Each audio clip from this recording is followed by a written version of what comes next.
Welcome back to Gold Derby. I'm Christopher Rosen. I'm joined by Joyce. Joyce, we have so much to talk about today, including the Oscars' decision to kick 8 very loved categories into the before the show, not the pre-show, and then edit them in, which I know you can't wait to talk about. Is 8 enough?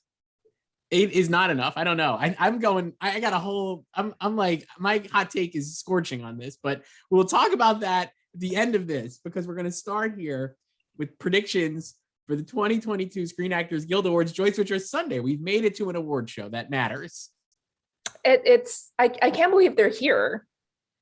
I can't either, honestly. I was like looking at the calendar and I was just like, oh yeah. Hey, look at that. The SAG Awards are Sunday. That's great. I think it's because like I've just been consumed the Olympics and now it's over. So I'm like in withdrawal right now. So I guess this is something to look forward to. Yeah. I've been consumed by Severance on Apple TV, which we can talk I know about. you've been telling me ad nauseum about Severance. So absolute best, which is not up for SAG Awards. So we're gonna do film in this, and then if you're watching this and like, or where are the TV ones? The TV ones will come in another episode of this video. So exciting stuff. But we're going to start with film. And Joyce, I just want to start right at the top. We're going to go from film ensemble down. Again, we first in our hearts, last in the show, I guess, for film ensemble. The nominees, Joyce, for this year in film ensemble were Coda, Belfast, Don't Look Up, King Richard, and House of Gucci. So 4 of the 5 are Best Picture nominees. I'll let you go first. What do you got winning here? Well, I have not touched this since nominations day. So far, so good. Yeah. You can convince me to change it, but I've had Don't Look Up in first. Wow. I'll probably change my number 2 because in number 2 I have House of Gucci. So things have changed since then. Yes, House of Gucci at that one time was like I had it in for Best Picture because it performed so well here at SAG, and that was a disaster because it didn't really make it. But I saw yesterday, according to Variety, it's 40% off on Amazon to buy. Did you order one? No, I actually got one already. I got a copy. I got a review copy. You're always on top of it. Like I'm assuming you ordered No Way Home already. You pre-ordered. I was gonna pre-order it. I was looking at it. I get the 4K and watch it on my TV in here. But just so you're going just Don't Look like Up. In the theaters. Yeah, it's gonna be great. So you have Don't Look Up. You've seen it. I have Don't Look Up. I am considering switching to Coda because I think that's like the, I guess not like the people's choice, but that's like the heartwarming choice. I just kind of hesitate because it's a little on the smaller scale. I feel like if we had more data on it, like if it was a big theatrical release, that did pretty well, like specialty box office or something, like that had the numbers that like House of Gucci has. Mm-hmm. I would feel better about it, but there is a lot of love for it, and obviously for Troy Kotzer. And I guess if you're going by like Oscar Best Picture rules, you would pick Belfast because that's the ostensible number 2 at the Oscars. But I don't like Belfast is like all over the place because here specifically, it got this. And Katrina Balfe, who was snubbed at the Oscars in favor of Judi Dench, mm-hmm. and then it missed its double supporting actors. Very strange. So yeah, according to our odds, it looks like Belfast is actually the top pick. But I have Coda I had Coda from the front from when I touched these when the nominations came out, and I'm sticking with Coda. I think the heartwarming nature of the film is going to push it over the top. And we've talked about this with Belfast, and maybe this is our twin biases against Belfast. But I feel like when you're talking heartwarming and crowd pleasing, Coda is much more of a heartwarming crowd pleaser. Well, that's always been my argument since I saw Belfast. Like it was always marketed as this crowd pleaser right out of Telluride, like this Oscar, like forthcoming Oscar winner. And I'm like, it's not that it's bad that it's not a crowd pleaser, but that's not what I took from it. And I was like, Coda is much more of a crowd pleaser. King Richard is much more of a crowd pleaser in that vein. So, and then I have King Richard actually number 2. I think that there's a good chance King Richard could win here. I'll tell you this, if Anjanae Ellis had been nominated in supporting actress at SAG, I would have King Richard winning. Yeah, the problem with this category is that a lot of things are very wonky and like the only movie that maxed out here at SAGs in general is House of Gucci, and it got clobbered at the Oscars. So then you're Incredible. like, is it gonna even win anything? Like, is it gonna go for 3 here? I think it has the most nominations in this category. It's tied with Power of the Dog with 3 nominations. Power of the Dog not here, and then all these other 4 like missed something. Like Don't Look Up doesn't have individual nominations. Coda, it got what it needed, like this and Troy, which were expected, but it didn't get Marlee Matlin, who was predicted, and it could have gotten her considering who they nominated in that category, and then were snubbed at the Oscars. Belfast obviously missed Kieran Hines and Jamie Dornan, and King Richard missed Ingenue Ellis, which is still one of the weirdest snubs. So strange. Here. And that's almost why I want to put King Richard in first, because I still don't understand that. I think that Ingenue Ellis is like very much a well-liked actor, and who knows why the nominating committee like didn't put her in, but I feel like the broader SAG field will like. Well, really the thing is like, do you think they're just gonna vote for King Richard because they're so outraged by her snub? Because it's not like Will Smith was snubbed. No, I think they might just vote for King Richard because it's good. I just think I just keep going back to like what's watchable and what are these people gonna like to watch. And I think that Coda and King Richard, nothing against the other nominees, all of which I think are good, including Don't Look Up, which I really love. They're just way more watchable, and like I think when you think back on them, because they're like more heartwarming, they're like it has like a nice memory of watching them. So I don't know. I think Coda could win here. It feels like I've thought of it as like Little Miss Sunshine since I saw it. It just feels like it's on that same kind of trajectory. It got a few less, maybe like I think it got like one less nomination than Little Miss Sunshine did at the Oscars. But similar kind of like Little Miss Sunshine was also a stronger Best Picture contender, and it made Best Picture in a field of 5, which I don't think Coda would do. I think it could have. I think it depending on like, you never know. But I mean, I think Little Miss Sunshine was buoyed by the fact that it was like a theatrical sensation. And obviously Coda is not, because it's on Apple and like you're just streaming it. So it's a different world. But I like look at Coda as like Little Miss Sunshine kind of comp. And I'm like, I think it's gonna win. Little Miss Sunshine won at the ensemble here when it was out very long time ago. So like the thing about this is, remember last year when we were all like, oh, Minari will win ensemble, and it did not. So that's the one. They went to trial Chicago 7. That's the one rip I have. And then in that case, I think you'd have to say Belfast would win. If they want to just rubber stamp like what they think is the number 2 Oscar movie behind Power of the Dog, then it would be Belfast, because everybody thinks that's the number 2 pick here. And if Belfast wins, I think that just means that it continues to be the number 2 pick. I think if Coda wins, it just means that Coda won. I don't know. I don't think if Coda wins, it would just be one of those, those ensemble winners that is not going to win Best Picture, like Hidden Figures, Black Panther, right? Just like a populist pick. And that's also why I because of that, I thought King Richard maybe would do it, because if you think back on those, like Hidden Figures and Black Panther, King Richard, if it was released in 2018, probably would have done Hidden Figures like box office. You know what I mean? Like, nope. Like, it's again hard to talk about box office because like doesn't exist. Well, yeah, because the other thing is like Hidden Figures, Black Panther, and also The Help, like they were huge box office hits. Mm-hmm. So, and like SAG is populist, but like when they won, even Inglourious Bastards, which won, and I don't think anyone was actually predicting to win Best Picture, but it was still a top contender. Right. And it made a ton of money. Like I do think that's why. And it was also a large cast. But the only large cast in here is Don't Look Up. Right. And I think that's a good instinct, and like Don't Look Up could win. And again, like when you're looking at this, does SAG want to appear?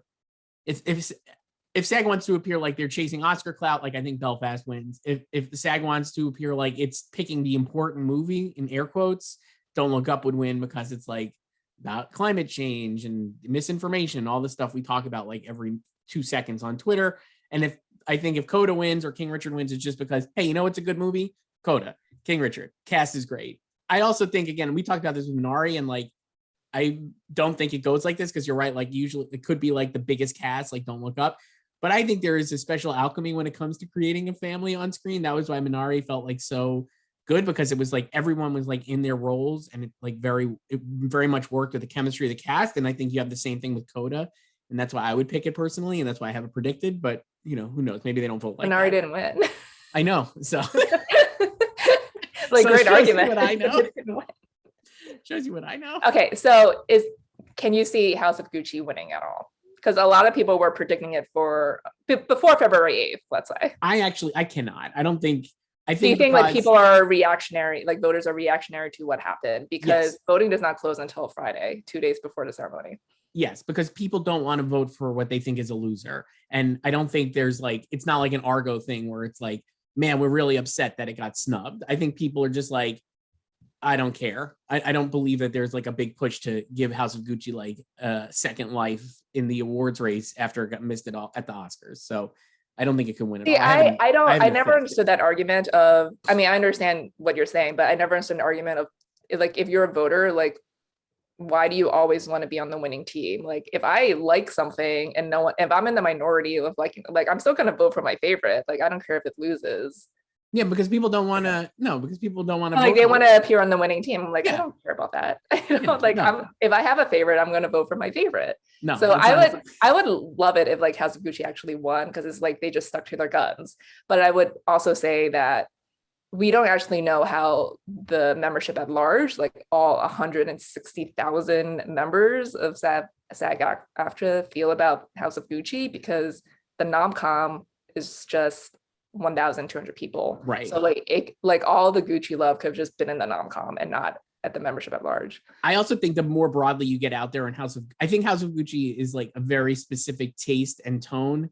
And I think I know it made a lot of money and like people went to see it, like relatively speaking, but I just don't believe that it's not for everybody, obviously. Yeah. And I think that is part of the reason why it won't win, because I think if you get broader out into the larger SAG-AFTRA voting membership, most people, like, I guess I think of, this is maybe wrong, but I'm like, do you think, I think of it as like people I'd be like my friends, right? Like real people. Joyce, normies. Like normies. And I'm like, I think if I told a normie to watch House of Gucci, they might be like, why did you tell me to watch that 3-hour movie where everybody's doing an accent? But if I told a normie to watch King Richard or Coda, they'd be like, that movie was great. I had a good time with it. So I don't know. That's why I don't think House of Gucci is going to win. I mean, like my friends who have watched House of Gucci is just because they were anticipating it, and not even because they were Gaga fans or anything. They were just like camp. And I want to watch it. And one of them was like, that was so effing long. Like, why? Like, it is a little long. Editing was so bad. So, and I do think if you watch it at home, I have not watched it a second time. I only saw it the one time in the theater. I do wonder how long it would feel like it is at home. And I think the other movies, having watched both at home, again, Coda and King Richard, they just are easier to watch. They're both over 2 hours. Like all of them are over 2 hours, which is long. But too long for me. Except for Belfast, Joyce, a clean 90 minutes. Yeah, but no, Coda and King Richard over 2 hours. Yeah. Belfast, 97 minutes, in and out. Love it. All movies should be that long, please. So you're going to stick with Don't Look Up? Maybe we could. I don't know. It depends on what I do in supporting actor, which we'll get to later. Okay. Well, let's go to film actress next. So the nominees were Jessica Chastain, Olivia Colman, Jennifer Hudson, Lady Gaga, and Nicole Kidman. And Joyce, do you want to go first? I think I'm just going to stick with Nicole. Me too. We both have Nicole. Great. Here's the thing. I would say she could very easily lose. Best Actress remains totally in flux. I can make a case for Jessica Chastain or Jennifer Hudson or Lady Gaga. Weirdly, I think Olivia Colman would be the biggest surprise to me if she actually won, because that's a very like unfriendly SAG performance. It is. I guess you'd be maybe say like, oh, she can win because she was nominated and like you didn't expect her to get nominated, but I actually could see her fit. If I was ranking these, I might put her fifth. Just based on like how it could shake out. But I'm going to stick with Nicole Kidman. She's never won a SAG for film performance. Being the Ricardos obviously is polarizing, but it's not any more or less polarizing than any of these other movies, I would argue. And she's Nicole Kidman. I just think she's going to win. That's basically it. And if she loses, then I think we will have a larger conversation about Best Actress. But if she wins this, there it is. I guess I have Jessica Chastain in second. I think she's second in her odds as well, but I don't know. I can make the case for her. Is Nicole still number one overall? Because I know a lot of people are predicting Jessica. Let me look. And like a lot of these anonymous ballots, however real they are, have Jess. But no, I have Nicole, and clearly based on the Oscar nominations, actors love this film. It only got acting nominations there, and it was probably pretty close to breaking into ensemble here, and maybe even for J.K. Simmons in supporting. We talked about this. It was, I would argue it was not nominated because the only 4 members of the ensemble based on the SAG rules were Nicole Kidman, Javier Bardem, Nina Arianda, and J.K. Simmons. They did not have separate title cards for the entire cast of like Tony Hale. And they could have made it 7. Could easily made it 7. I think it would have gotten in. So I agree. I think this was stronger. Nicole is still first choice in our combined odds. Okay. So, and then, being the Ricardos, I guess depending on how you feel about the film, but it's been surprisingly strong at the guilds. So obviously it got the PJ nomination, has WGA nomination, did not get the Oscar nomination, but also a lot of ineligible scripts at WGA. Over the weekend, it won at the makeup and hairstyling guilds. I believe for hairstyling, was not even shortlisted at the Oscars for makeup and hairstyling. And then just yesterday, we're recording this on Wednesday, on Tuesday, on 222, it won a Set Deck Guild award, like over Oscar nominees, like over Nightmare Alley. I mean, I was honestly also surprised. Not nominated at Oscars. I was actually legitimately surprised that Being the Ricardos did not get like 6 or 7 nominations, because I think all of the tech stuff was really good. And like, again, Aaron Sorkin worked with like a lot of like really well-respected people who have been either recognized before by the Academy or like been like recognized by their peers in the guilds. And we're seeing that here. For whatever reason, it missed on those shortlists. And kind of like, I think if it was on the shortlist, I actually think it would have gotten in a couple of those, certainly like production design and hair and makeup. I think it could have easily made it in. But yeah, so I'm not surprised that it's doing really well. And I think the actors will really like it. I guess Jessica Chastain. Well, production design is not one of them, but it's, I don't know if it was just kind of, it was sort of a late film, I guess. It's also not as showy or flashy as Nightmare Alley, you know? Yeah. But and it ended up being like, I think for whatever reason, people really kind of focused on the act, like not for whatever reason. Yeah, it's a very the actors movie. It was not actorly and like industry friendly film. And also obviously all the guilds are much more large or larger than the Academy, and it, a lot more people, and then just a larger scope. Like you have TV, people working TV, people working like commercials and stuff. So I could see why it's performing better with the industry at large than it actually did within the Oscars. Right. But what if it ends up winning like the most guild? Like it has 2 guild wins already. I mean, it could.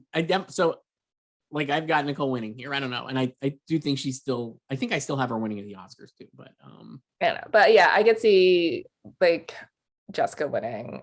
Because I think that's I hate the word likable, but her character is probably the most likable of these.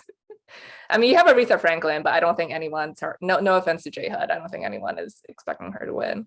I guess I would say the problem I have with Jessica Chastain is definitely working for it. I mean, she's done like SAG like Q&As and like has been very, very out there with this movie since September.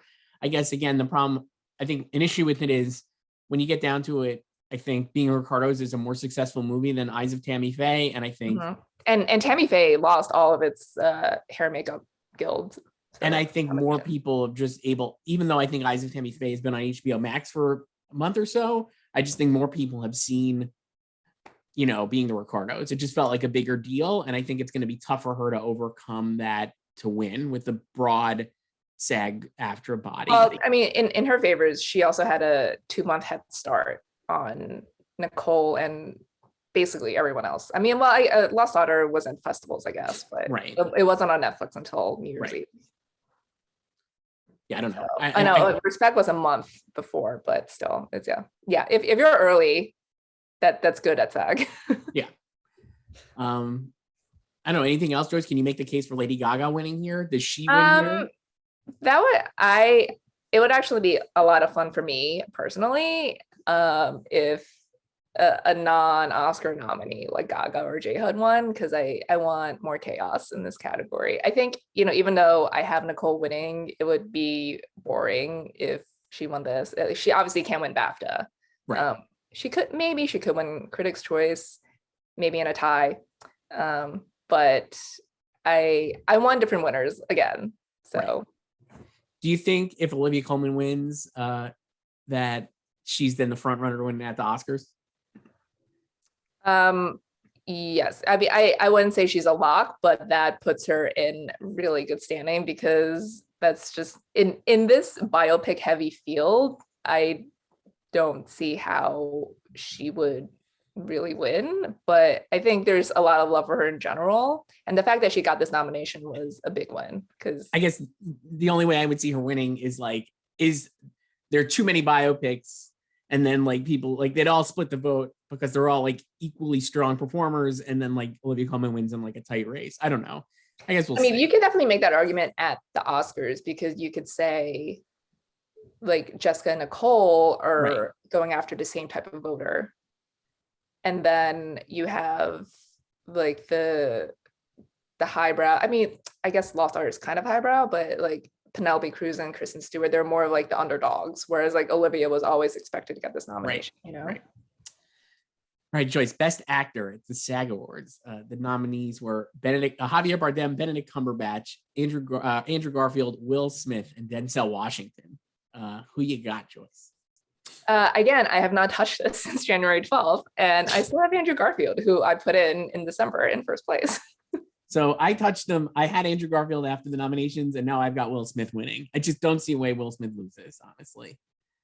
I'll give you my reasons are, Will Smith is a giant star, and when you get right down to it, I think that helps tremendously. And even if Andrew Garfield and Benedict Cumberbatch are arguably giving better performances, I don't think Benedict's winning here. I don't think so either. And I think it's just Will Smith is star power. It's a very mainstream movie star performance, and I think that's great. And the other thing I think is, again, back to the House of Gucci, I do think you want to be on the winning team. And I think because Tick, Tick, Boom missed the Best Picture nomination, there is a sense that Andrew Garfield's Best Actor chances at the Oscars are, really not happening. That's not the same as House of Gucci or Gaga missing Best Actor. I think it could be. I think it's. I don't. He got the nomination. He got the nomination, but I don't think he's going to win. I think there was a sense, at least for me, I felt like Andrew Garfield was going to win Best Actor. I think you could have made the case that if House of Gucci was the Best Picture nominee and he was a very strong contender then, and then it kind of he steamrolls through, he wins at SAG and kind of carries through. I don't see that happening. I just think Will Smith is going to win. And I think Benedict will win at BAFTA. Last year, Chadwick Boseman and Viola Davis both won at SAG, and their movie was not nominated for Best Picture. Yeah, but I think it's different. I think Chadwick. Why is it different? They won Chadwick was because Chadwick was the pick. Everybody was expecting him to win. I think you can make the case of Viola. Okay, well then Andrew. It's still, their movie was still snubbed. I guess. I don't know. I think Will Smith is winning. I think, and the difference between their movies too was that people expected Ma Rainey to be nominated for Best Picture, and that was a surprise it got snubbed. Whereas we always knew Tick, Tick, Boom was on the bubble of getting nominated. That's true. I guess you're right. And I don't he got that. It's not a Gaga situation, because she is not nominated for Best Actress. He is nominated for Best Actor. So you think you think Andrew wins here? Then you think I might change back to Will. I put him in here in December, and then I just kept it when we did winners in January. I can see Andrew winning here, and Will or even Benedict still winning the Oscar. Well, I definitely think Will or Benedict won the Oscar. I just don't think Andrew's going to win the Oscar. I think he needed the Best Picture nomination. Yeah, I think he needed the Best Picture nomination to win the Oscar. But for SAG, it could just be a Johnny Depp scenario when he won here for Pirates of the Caribbean. But, the race was always between Sean Penn and Bill Murray, and Sean Penn won. But don't you think that I would say I still think Will Smith is the Johnny Depp then. He's just the biggest movie star making a big movie star performance. No, yeah, I agree. I'm not disagreeing with you about that. I think there is a lot of love for, I'm not saying I'm keeping with him for the next 4 days. I'm saying the argument for an Andrew win is that we've talked about this, how beloved his performance is. And Very it's much. also highly relatable to this entire membership. He's a Correct. struggling creative who is about to throw in the towel, thinks he's running out of time, and he, unbeknownst to him, is actually running out of time because he only has 6 years left to live. Right. I love you. I mean, like, you know me, I was just talking about how much I love Tick Tick Boom. I'd love for Andrew Garfield to win. I just not predicting. Yeah, I don't think it's going to happen. I think like, this is his, I mean, obviously he's not nominated at BAFTA, so this is his best chance to win something. And I've always felt this way, even before Oscar nominations. Like he could win here and he could still lose the Oscar. Right. I mean, I guess that is the one reason why maybe I should change it. It's just like, is he going to go through the whole season without winning anything?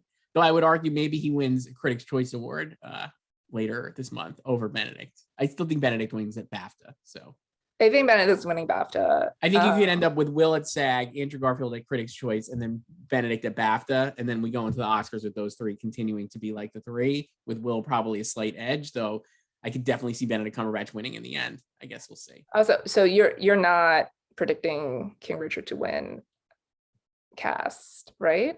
I'm not. I have it runner up, and I could see moving it up because I just think that we'll see. Like you said, I think when we get the supporting actor, maybe we'll see. Okay, so I believe the last time at SAG, ensemble and actor went to the same film was The King's Speech. Right. Well, King Richard's not The King's Speech, but like I said, I have Coda winning ensemble. I didn't switch it. I'm just saying I think King Richard's a strong possibility. Okay, that's my argument for Andrew Garfield. I'm not saying I could still change it to Will Smith to play it safe, but right. I don't think you should completely rule him out. Okay, that's fair. Joyce, supporting actress. Let's go there. This is just a chaotic category because so many, just very, very few Oscar overlaps. I love both supporting categories because they went 2 for 5 in both. Nominees were Katrina Ball for Belfast, Cate Blanchett for Nightmare Alley, Ariana DeBose for West Side Story, Kirsten Dunst for Power of the Dog, and Ruth Negga for Passing. I think we both probably have the same person here, Ariana DeBose for West Side Story. This is like the most like boring category of the year because I think she's probably just sweeping. Seems like she's sweeping. Yeah. Like we said, Ball, Negga, and Blanchett all not nominated for Oscars. Kirsten Dunst a strong contender here across the board. But yeah, Ariana DeBose seemingly a winner here for West Side Story. I had nothing much to say about this. Yeah, I don't know. I have nothing else to say. I mean, I don't know. I mean, I'm still sad about Ruth Negga because this was a huge coup for her. But I think her snub at the Oscars just proved that they're not gonna make a lone nominee in a supporting category a priority film screening, because I think that's kind of what happened to Timothée Chalamet in Beautiful Boy. Like he was the only possible nomination for that film, and they were like hard pass. I think they'll watch like lone nominees if you're a lead, but it's much harder to get them to do it when you're supporting. Right. I agree. I think that's a tough beat. For here, Passing is on Netflix, and SAG loves Netflix. Right. And Katrina Ball for Belfast. Hey, I still think she should have got nominated, but I wonder if I mean that's rough. They just the bait and switch with Judi Dench. I'm gonna hold tight to my conspiracy theory that I think because she was like a tweener performance that you could argue is a lead or a supporting, that some people who were into it put her in lead and some people put her in supporting, and it ended up she got in neither. I do think that's a possibility. There was confusion over her.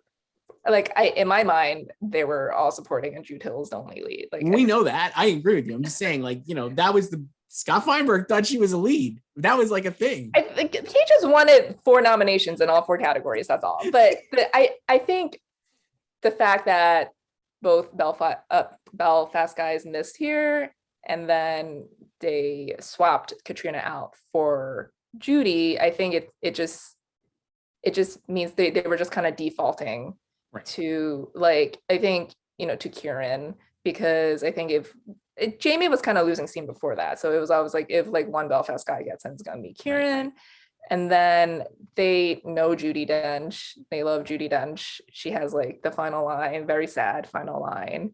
And we've seen at the Oscars before when they're not really, if they're not like obsessed with your film, like, 12 nominations, Prop the Dog style, and they'll swap out a younger contender for the older veteran. Like they did that to Aaron Taylor Johnson and Michael Shannon with Nocturnal Right. Animals. They did not care about Nocturnal Animals. No. But ATJ 1.0 won the Globe. And then Oscars were just like, Michael Shannon, hi. We like Michael Shannon. He's good. Yeah. No, I think that's right. I think that's very accurate. Supporting actor, Joyce. Nominees were a chaos magic here that we love so much. Ben Affleck, Bradley Cooper, Jared Leto, Troy Kotsur, and Cody Smit-McPhee. Joyce, I got. So you're picking Ben, right?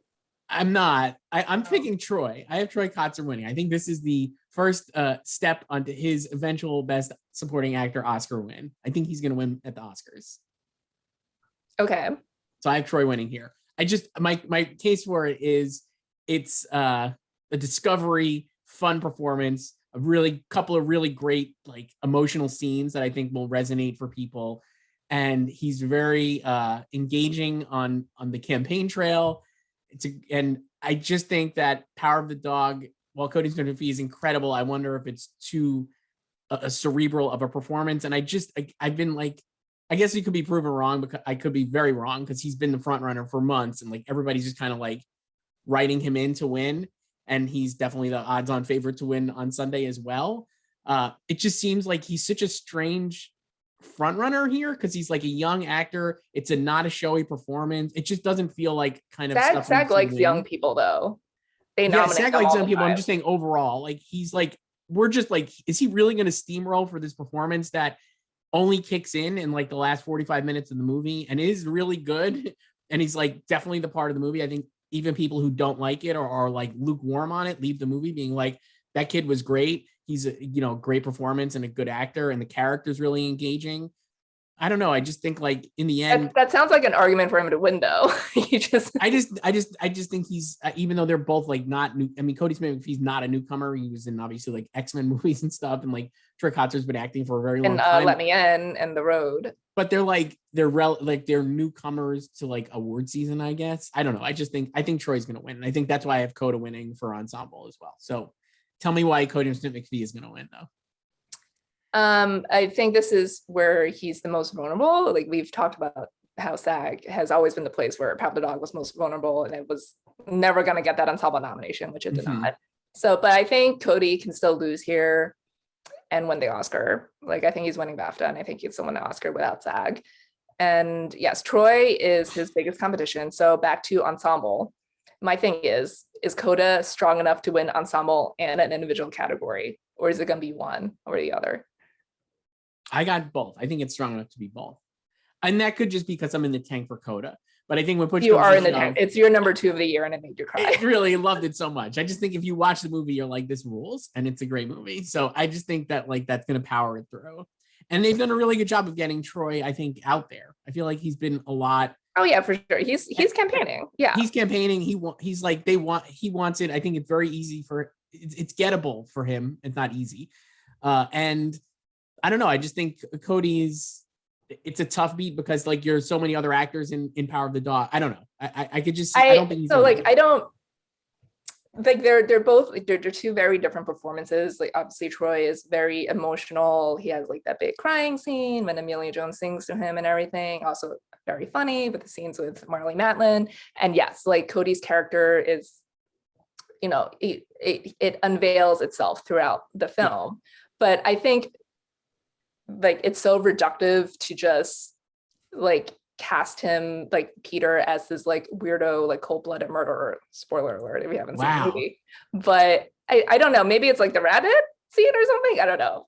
But I didn't actually think of him as like I guess I think the character comes across like weird and distant, right? Yes, I think that's true. I don't think he's like I don't think of him as like a murderer, even though obviously he does like that. But like that's what he does. But I think that's something that people might think, even if like you don't think it, because of what he does. But I actually think it's a very sympathetic portrayal of a character, and like that character is very complicated, and it's emotional in a different way from Troy, who's like more overtly emotional, that character itself. But Peter, like you can. Like I don't think when he's seducing Phil, like he knows what he ultimately wants to do, right? But and like Cody has talked about this himself, but like I think Peter did actually develop like genuine like feelings, whether romantic or platonic, whatever, but there was like genuine feelings there, you know, like they were bonding. And you know, because of what Rose does with the hides, he needs to make a decision like faster than he wanted to. And you can see him like when he's like pacing outside the barn, like debating like what to do, like he's torn about it. And I think that there is like something there, and he's, you know, he's kind of like a loner, and he's basically giving up this chance to like have a bond with like a male figure in his life, probably the first male figure in his life since his father died, just to protect his mother. You know. And I mean, I think, and like this is a movie that you need to rewatch to like really appreciate all the performances and what he does. And I think you get that if you rewatch the movie. Yes, I've rewatched it. It's good. It's good. I wish I would have rewatched it in maybe a theatrical setting. I don't know. I enjoyed watching I rewatched it on Netflix, and I watched it on Netflix too. I did watch it. The other thing I say about Cody is he is obviously the front runner, right? Yes. And SAG just tends to go with the front runner a lot. So I think like the last time I did was Idris Elba, and that's like, you know, we know about that. Like he was not nominated at Oscars, and well, the other thing is too, again, like I guess you could argue, like, is Power of the Dog not going to win at the SAG Awards, right? Like, it's got 12 Oscar nominations. It's the overwhelming front runner to win Best Picture. This is its best place at SAG to win something. Too. Possibly the only place, right? I mean, we just said, like, I don't think it's going to win for Kirsten Dunst, and it seems very unlikely Benedict Cumberbatch would win, especially with Will and Andrew as more popular SAG picks. So, like, it's only really could win here. Does SAG just go without honoring Power of the Dog? I don't know. I mean, it could. It could. Yeah, it could. But it just seems like that would be kind of strange. Though I guess they did it last year with Nomadland. So perhaps there was. Yeah, but that was just, it was just nominated for Frances. I know. But they could have given it to Frances. You know, like we knew that it was going to win Best Picture and it didn't win anything. So I don't know. I could see him winning, yes, but. Yeah. And the other thing is, like, I think people look at Cody like he's some 15-year-old kid. I don't know why. He's 25. I know. He's like, been around for a very long time. But like last year, Daniel Kaluuya was 32 when he won, which is not that much older than 25. But people don't look at Daniel Kaluuya as a child like they apparently do with Cody Smit-McPhee. That's true. I also think that's partially because the way Netflix kind of rolled it out as like a discovery, whereas Daniel Kaluuya was like, he rules. Yeah, I think it's also like the characters that were playing, and I just think you're not like, I just think it would be, to me it seems like this is not like a typical Oscar supporting actor winner. It's not. I just don't, you know what I mean? Like you usually see like a veteran actor or like a big scene stealer, and it's just like it's a very subtle performance in a category that really prides itself on like big things to me, and I'm like, the bigger performance is Troy, and maybe that wins here. I mean, the bigger performance is Jared Leto. Well, obviously Booth, but I don't think that's winning. I mean, imagine if he wins though. Wouldn't that be make a case for the other three, please? So the case for, I think the best case would be Bradley Cooper, honestly, for winning, because it's such a great performance and such a big performance. It combines the Jared Leto of it with the Ben Affleck of it, where it's like a movie star, and like, I just think that people really like Bradley Cooper. The fact that he was nominated here shows that SAG likes him. And I just could see him. That would be the win. I think that would be like the alternate, because it's just is like, that's a great performance. And I think even, you know, most people are going to watch that movie and like really like it. But I don't know. I could also make the case for Ben, because who doesn't love Ben? That's it. I mean, that's the case. The nom-com liked him enough to nominate him here. No one else. What if George is out there like kind of like stumping for SAG votes for him? He's busy back in Australia finishing that rom-com with Julia Roberts that I'm definitely going to watch. I can't wait. It's going to be great. Joyce, let's go to Stunt Ensemble, and then we'll go to the Oscars disasters announcement yesterday on Tuesday. The Stunt Ensemble nominees were Black Widow, Dune, The Matrix Resurrections, No Time to Die, and Shang-Chi. I had Shang-Chi here, but I moved up to No Time to Die. I think it'll win. How about you? Yeah, I have No Time to Die as well. But the last four, I believe, winners here have been superhero movies. It was both Wonder Woman's and then Black Panther and Endgame. So this actually could dovetail a little bit into our Oscar conversation. The reason I think Shang-Chi should win is because the one stunt scene this year or last year, excuse me, that I think is the most recognizable and excellent is the bus fight from Shang-Chi. It's just so good and like so much choreography and like really great martial arts action. And it just feels like for the genre itself, like the superhero genre, it's something that you never really saw before in the Marvel movies, and also just is so well executed. So while No Time to Die certainly has like a ton of stunts and there's all kinds of like bike chases and car chases and all these different things, like the best moment of these movies, I think, is that stunt scene in Shang-Chi. So that's why I wanted it to win, but it doesn't seem like it's going to win. And I guess you could make on our odds or combined odds, it looks like Dune is runner up here because I think it's obviously a Best Picture nominee and a strong contender across the board at the Oscars. So I could see it winning, and I picked No Time to Die just because like it's like No Time to Die, James Bond stunts. Oh, yeah, Skyfall won here. Right. It just is like, of course, like No Time to Die would win. And I think, that's it. Shang-Chi has to fight up against Black Widow, which maybe splits the Marvel contingent, though I would argue. Although Shang-Chi is so much better than Black Widow's. Not even comparison. And Matrix of Directions, sure. I mean, like the stunts were pretty cool. I guess they do some stuff in there, but I don't know. Yeah, I would love for Shang-Chi to win. I also don't know if it was as like, if you just look at the last four, I don't think it was on the scale of, either, I mean, I guess maybe not Wonder Woman 1984, but the first Wonder Woman, Black Panther, and Endgame were huge, massive, and Shang-Chi was successful, but not on that level either. And No Time to Die is like bigger. I think No Time to Die is like a bigger movie than Shang-Chi, but certainly globally, at least. I don't know. Maybe I'll just hope that Shang-Chi. I don't know. I mean, I've had it in there. I guess I could stick with it and not go chalk. That's the problem. You're gonna do like 5 years in a row of superhero movies. I'm gonna go I'm going back to Shang-Chi, Joyce. Okay. I still don't know what I'm gonna do in like ensemble. So back to Coda though. If you had to pick one win for Coda here, ensemble or Troy, which would you pick? I would pick ensemble. Okay. So I think it's got a better shot. I'm basically predicting an upset in supporting actor just to be a little contrary, because like everybody obviously is going to pick Cody Smit-McPhee, and it's like he's the obvious front runner. You want to be different. I get it. I do that sometimes. But Coda, I think actually I can make a really strong case that it should win, and I think it could really easily win there because I just think it's this like so likable and like seems very SAG friendly to me, more so than the other nominees. So. It's number 2 in our odds, and it's not that far behind Belfast. It really isn't, relatively speaking. Listen, anyone can win that category. It's just so wild. And, obviously there's no real like good correlation between that and like Best Picture because they're different categories, and one is honoring actors and one is like the film. But, if in the odds, like 4 of the top 5 Best Picture nominees are not nominated here. So pretty wild. According to was like that back when, in the days of when like Hairspray was nominated here. Right. What about, so what are you going to stick with, Joyce? I don't know. Should I do Shang-Chi? Yeah, do Shang-Chi, but then what about the ensemble? I don't know. I guess I could do Coda for ensemble. Do I stick with Andrew though? Is that like my one like out on a limb thing?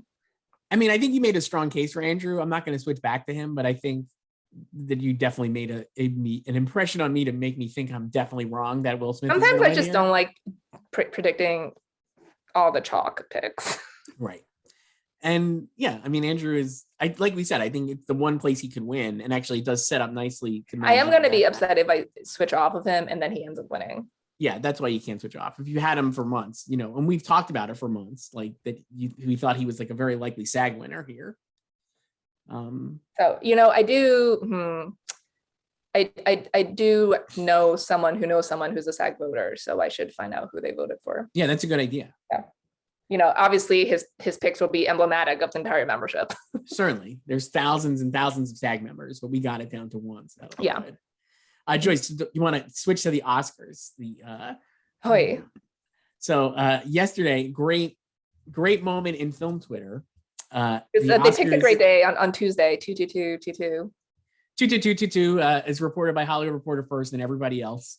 The Oscars will move. They're not airing the categories, Joyce, but 8 categories will be handed out, not in a pre-show. The Oscars are going to start at 7 o'clock in the Dolby Theater while people are arriving. Between 7 and 8, they will hand out 8 awards, do speeches for those awards. Then the show will start at 8. And then later in the broadcast, they're going to seamlessly edit these categories into the broadcast. So the categories that will not be presented live are documentary short, best film editing, makeup and hairstyling, original score, production design, short film, animated short, animated live action, and sound.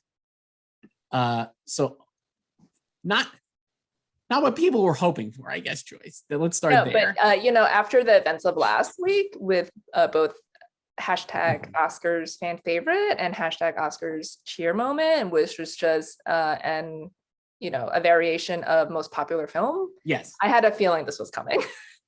I think it had to. Last time they announced all this like wholesale at once, right? So last time they announced it and then immediately backtracked because everybody got mad at them. And this time they announced the stuff, everybody got mad at them, and they decided we're not going to apologize and we don't care, which is definitely more of a populist opinion, I'd say. And that's how kind of we've seen that in politics and stuff. They never apologize, never back down from your. I think they also learned from last time, because last time I distinctly remember when last time happened, because it was on August 8th, 2018. Mm-hmm. I was at TCA. Were you there at that TCA? I was like in the ballroom, and then I just like saw the tweet that I actually must have been there. That was the 1 year I went. So yeah, so I distinctly remember that. And then they walked back most popular film first, but they didn't walk back the category thing until like 2 weeks before the Oscars. So it was like another 6 months. And there was a lot of outrage because people were like, the cinematographers, I remember, banded together and wrote like an they wrote an open letter. Here's my take. I don't think you agree, and I definitely was like getting lambasted for thinking. I actually am very into this. I think because my ultimate goal is for them to add more categories and to do best stunt, not stunt ensemble, but best stunt, like literally like we were just saying, like Shang-Chi bus scene, the James Bond opening when he's riding the bike or whatever, like do like that, best casting, best music art and musical direction or music direction or whatever, like best soundtrack, basically. I mean, this year would be a great year for choreography. Best choreography, best first time filmmaker, maybe like they do at DGA, like kind of like mirror that. You could do a breakthrough, figure out some kind of metric like they do at BAFTA to do like a breakthrough performer or whatever it is. Just add a lot of different categories. Best performance under 20, anything you want. No, you do voiceover, mocap. Seriously, you could do that as well. I think obviously we've seen that more and more, and there's not really a place for that in the traditional acting, or you could do there's the possibilities are endless to add more categories, create a second show that you stream online, and then do the actual Oscars in 2 or 3 hours and make it like a big event and try to like build momentum by doing it. That is I was told I was very stupid for thinking this is a good idea, because if I guess the point is to make more people watch, then you don't want to add more stuff and make it a separate night and make people try to keep up like they do with the Creative Arts Emmys, which aren't obviously very well watched, but I really appreciate, and I like being able to see that on YouTube. That said, I don't know. People are upset that we have to watch these speeches like not live. Joyce, what do you think here? A lot of anger yesterday, but I was just laughing when it broke, because I was like, I knew this was going to happen, and they never learn, and just proof that they did not watch our episode last week when I implored them to love themselves and love their fans, and they do not love us or themselves. Right. Like they are still so incredibly insecure about what they're honoring. There's just filmmaking, like their industry, and also their fans and like their audience. Like they're chasing viewers that don't exist. You cannot find one person who was not going to watch the Oscars, who saw this news yesterday and is like, oh man, they're now presenting makeup and hairstyling or production design, I'm definitely going to watch it now. So no one, that's the biggest problem I have with it, I guess, is I think we can all agree the people they're chasing don't exist. And they're getting people mad, I guess, the traditionalist Oscar watcher. They're getting their actual fans mad. We're in an abusive relationship with the Oscars. But I think we're always here for them. I think the fans are wrong in a way, because I just think they're like looking for an Oscar show that doesn't exist anymore either. You know what I mean? Like we're talking about it like the Oscars are, it's the Titanic Oscars. I think that's like what a lot of these I think that's what the powers that be are chasing. I think that's what everybody's chasing. I think they're chasing that feeling when it was like, this is a cool show and people are into it. Boy, Joyce, we watch these Oscars every year. The show is boring. It just is. It's by nature. I don't need a whole production. Just give me the winners and the speeches. I don't care about the exactly. Well, no, I do care about the clips. I want clips for the nominees, but I don't need like montages galore. Right. I'm like, I don't think we're going to miss. I personally think that there's not a lot of downside to doing this. The Tonys do it. It's totally fine. We'll see the speeches as long as they don't like totally destroy the speeches in the editing. And obviously that remains to be seen. And if they do that, or they just kind of like give them 2 seconds of like a thank you, that's going to be like a little, I would not be pleased with that, but I guess like I'll give them some benefit of the doubt to see how they handle it. Like if we were saying like last night, music, like original score, kicking that into the pre-show, even though it's not the pre-show as they went to pains to say, is like, you got Hans Zimmer, Johnny Greenwood, the score from Encanto, Nicholas Bertel, and the score from Parallel Mothers. All those composers are like pretty great, including massive names like Nicholas Bertel, Johnny Greenwood, and Hans Zimmer. Original score is, or just music in general, is one of the craft categories that like locals and like casuals are aware of, and they're aware of name composers. Right. And this year there's like massive name composers. Like people know who Hans Zimmer is. Like everyone knows who Hans Zimmer is. So if he wins, which he's expected to not have him give a speech, like, is kind of silly. I love that I got you on board when I was like, scores on the categories so we won't see Bertel win live. And you're like, okay, now we riot. Now we riot. But no, I do think like, we'll see how they do it. I think it could be good. I guess the questions I would have, without being like not knee jerky, what are they replacing it with? And what do they think? They said in that letter, David Rubin said it's just like comedy bits, like more packages, and they're gonna invade another theater of just moviegoers watching a movie, and they're gonna hand out candy. These people not watching the Oscars, and they're gonna give them candy. That's here's what he says for the audience, and this is the Academy letter from the Academy President Dave Rubin. For the audience at home, the show's flow does not change, though it will become tighter and more electric with this new cadence. And the live broadcast should end. This is the biggest burn in the world. The live broadcast should end, yes, with the Best Picture category at the 3-hour mark. So they want this to come in at 3 hours. They just blindsided Steven Soderbergh there for kicking Best Actor last year. And that's what they're hoping for. You know, he would have gotten everyone on board if he said Best Actress would be last. So been great.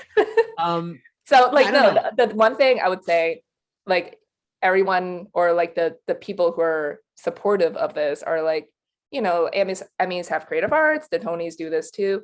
And I would say the difference between those two ceremonies, and even the Grammys, because Grammys has like 100 categories, right? And they do a pre-show and they only hand out like 9 categories on the main show.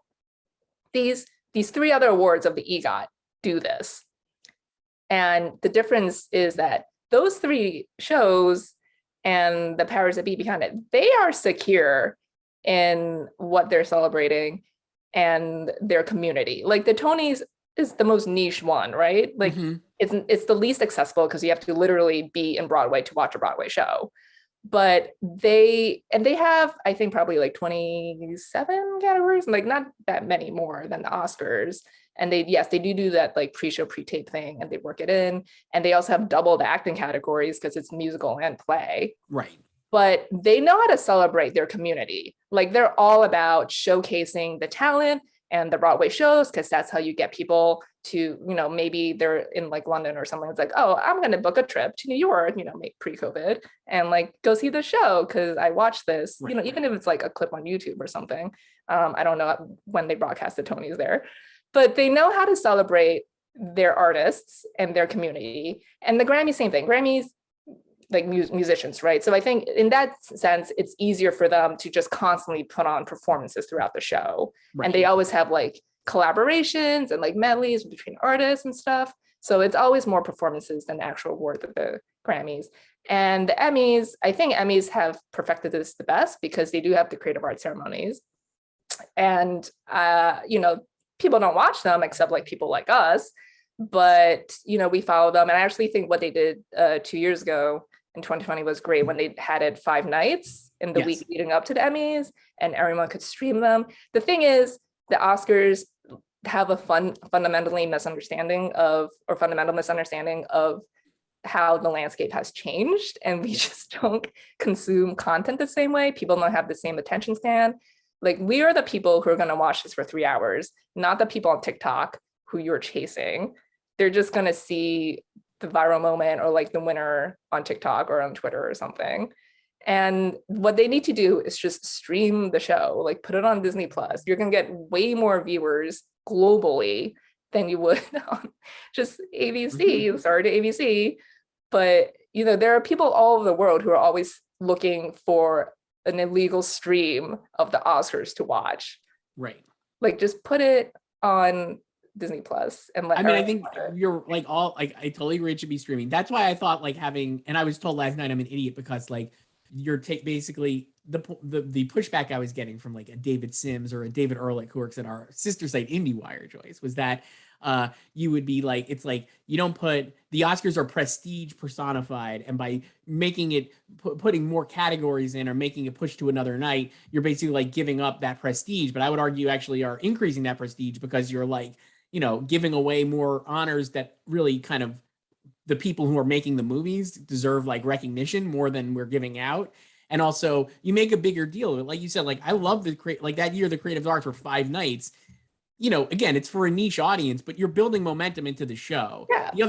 Imagine if the Oscars, like, this is what I was thinking, like another thing that will never happen. But I was like, part of the problem again is that it's March 27th. It's February 23rd. We still have a whole month before the Oscars even happen. And we're going to be talking about the best movies of 2021 at the end of the first quarter of 2022. It just seems at least it's not April 25th. It's again, way much better than April 25th, but it just feels like, what if it was earlier? I guess I understand there's a whole. I don't want it to be earlier because people just rubber stamp.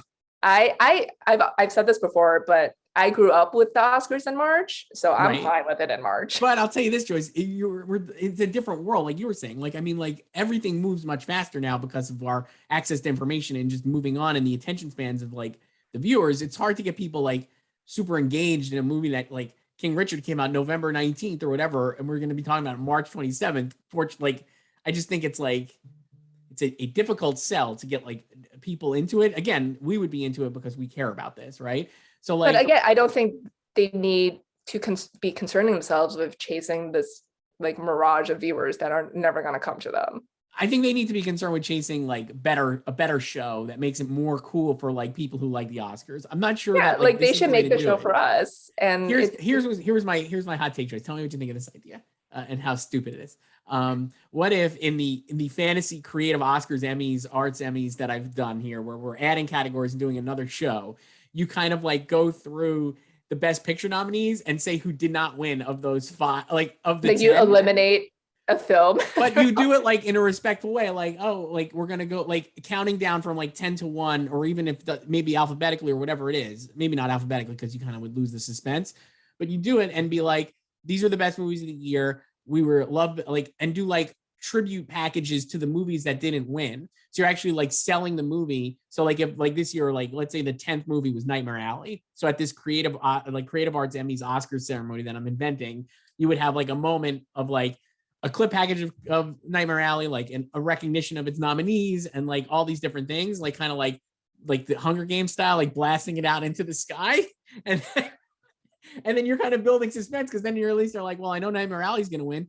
And what if you end up knocking off like a really big contender in that first night? Like what if Belfast was not going to win, or maybe we thought it was going to win? You know what I mean? Like you kind of could build suspense.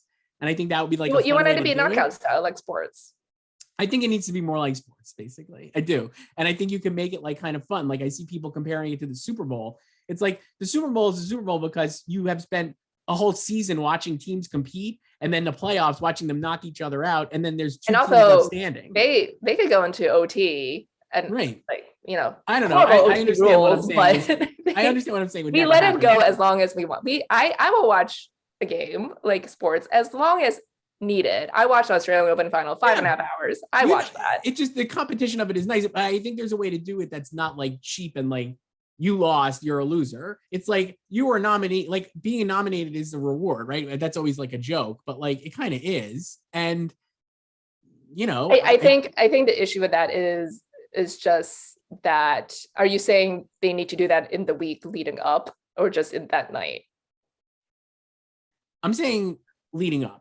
I think you do it. I think you do two separate shows. I think you do one the Sunday before, and then so what they eliminate like 5 films. I think in that first Sunday you eliminate 5 films, and maybe even do like an actual like top line award, right? Maybe you do like a supporting category or like a screenwriting or whatever it is in that first night, along with like a lot of the below the line stuff that you want to put there and new categories that you're adding and this and that. And then the Oscar ceremony is for the top awards, and you know, kind of like again like celebrating the movies that were nominated and the performances that were nominated, but like making it like kind of fun. And it could be like 2 or 3 hours max, and everybody moves on with their life. And we're getting more Oscars in that way, like things that we like.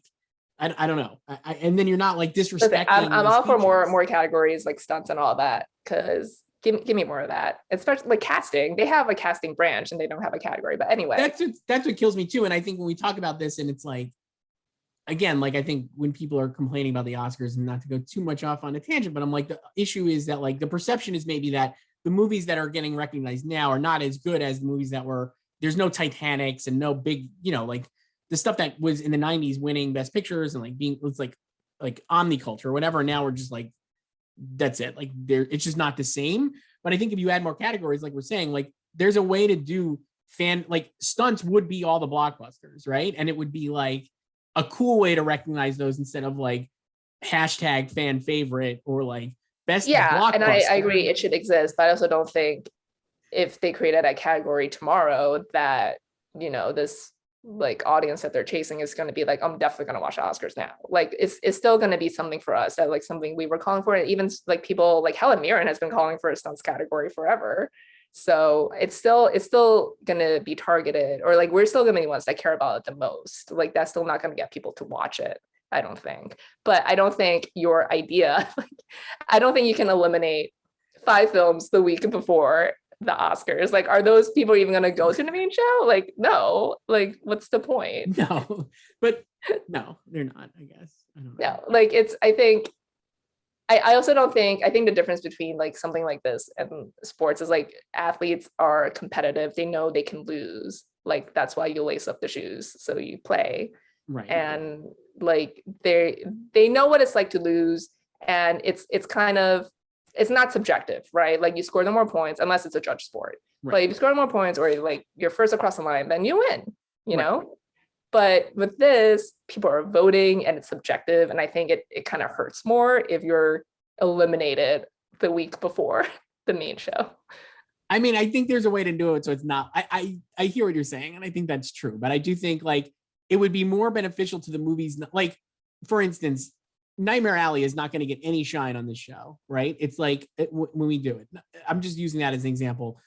It might win production design. That's not even getting handed out in the main show. So the winner of production design would be right. Wasn't that one of the 8 that got punted off, right?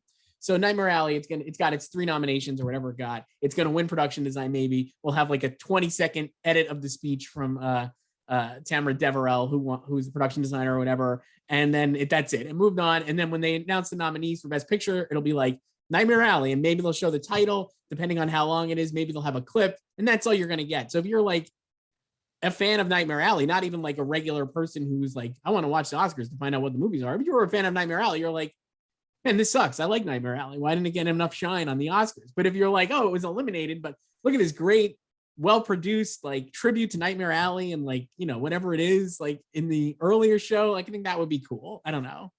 They can not eliminate things and still accomplish all that if they just devote time to showcasing the craft and these films. Like they can do, I mean, they've done this before where they highlight the Best Picture nominees throughout the show, and it's just like a montage of like clips from.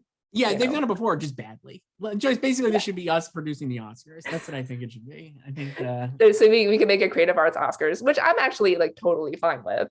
Like, I think this is supposed to be the end of the season, just make it as big as possible. It should be like a week-long celebration. Why can't you do, I mean, we don't have enough categories like the Emmys, but that's why something like 5 nights a week. Yeah, that's why they should add a lot more categories. And I do think, like you said, like not to be, it's like, it reminds me of like people who don't want to add categories feel like, baseball fans who are like, oh, I don't want extra playoff teams, or I don't want the DH and the national. It's like times have changed. It is a different world, and like keep up. Listen, when tennis was about to go back to 16 seeds, I was like, no, keep it 32. It just feels like obviously there's more, like we're going to see with the Emmys and the SAG Awards for TV, which if you're watching this still, like we'll do that later. There's just too much of everything. And I think like you're limiting the amount of, you're limiting what you're honoring. And there goes so much, like you were saying, like, I love the idea of motion capture or voice performance, because like so many things now are that, you know what I mean? Like, and they're never going to get nominated in the regular categories. No, like Andy Serkis is never going to get an Oscar nomination for playing Caesar in Planet of the Apes, but like he should have gotten maybe recognition from the Oscars for that performance in like a motion capture category. And we're going to see more and more of that. And there needs to be more, they need just to broaden the horizons, I guess. And that's why I think we should have an extra show. But Joyce, anything else here before we sign off and come back? With I guess, are they going to walk this back? What's that? Are they going to walk this back? No, I don't think they are. I think I think they purposely waited this long. So exactly, it's like too close. Although it's still a month, and they walked it back like 2 weeks before last time. So I don't think they're going to walk it back. I think they wanted to do this. I think they did not. And it's going to fail too. It's definitely not going to work. I guess it depends on what working is. Like last year was the lowest rated ever. They want more viewers. They're not going to get more viewers. Last year was the lowest rated ever. Happened in April. The movies were very small. It was a poorly produced show, perhaps, or not what you want. But also, it didn't matter because people were going to watch or not watch. Whatever was on that show didn't really matter, because going into it, people were just going to watch or not watch. This year, there are more movies that people, I think, have seen and have the opportunity to see. They're bigger stars, arguably, up for these nominations. There's hosts. You can make the case that it will not be the lowest rated ever. It could be like, if they increase the ratings by like 2 million, if it goes from 10 million to like 12, they're going to say it was a win, and they're going to credit like this for why it was a win. It's just, it's not going to work. They just need to accept you're not going to get not Titanic anymore. Yeah, you're not going to get Titanic numbers, like both meanings. No. All right, that's a good place to stop. Let's wrap up there, and we'll come back later to talk about TV, because I know we love to talk about the Succession. TV, yeah, it'll just be all Succession. Yep, can't wait. All right, bye.